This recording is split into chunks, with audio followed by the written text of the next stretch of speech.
Specially আপনারা জানেন Dhaka university এবং জাহাঙ্গীরনগর ইউনিভার্সিটি নির্বাচন হয়ে গেছে এবং খুব তাড়াতাড়ি রাজশাহী ইউনিভার্সিটিটা হবে, তারপরে চিটাগাং ইউনিভার্সিটি হবে।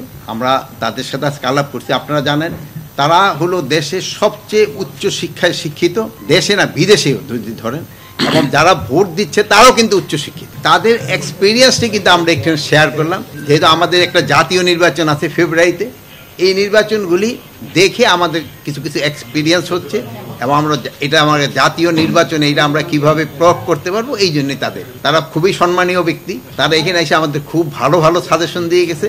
ওই সাজেশনগুলি আমরা ভবিষ্যতে কাজে লাগাবো এবং তারা নিজেদের ভিতরে আলোচনা করায় তাদেরও একটা উপকার হয়েছে। যেহেতু দুইটা নির্বাচন হয়ে গেছে এবং সামনের নির্বাচনগুলি কি করতে হবে, এই ছোটোখাটো যে একজন ল্যাবস থাকে ওইগুলি কীভাবে করতে হবে, রেকটিফাই করতে হবে, এগুলি নিয়ে মেইনলি আলোচনা হয়েছে এবং আলোচনাটা খুবই ফ্রুটফুল হয়েছে।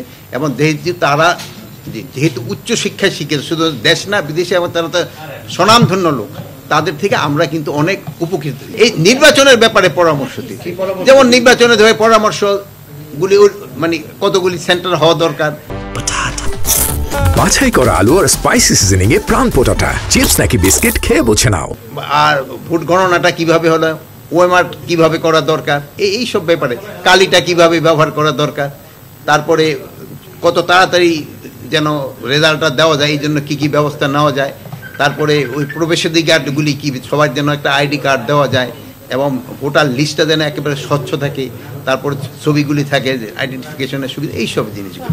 এখানে দেখছেন দুইটার ডিফারেন্স হয়েছে। একটা হলো মেশিনের মাধ্যমে করছে ওএমআর পদ্ধতি, আর একটা হলো হাতে গোনা।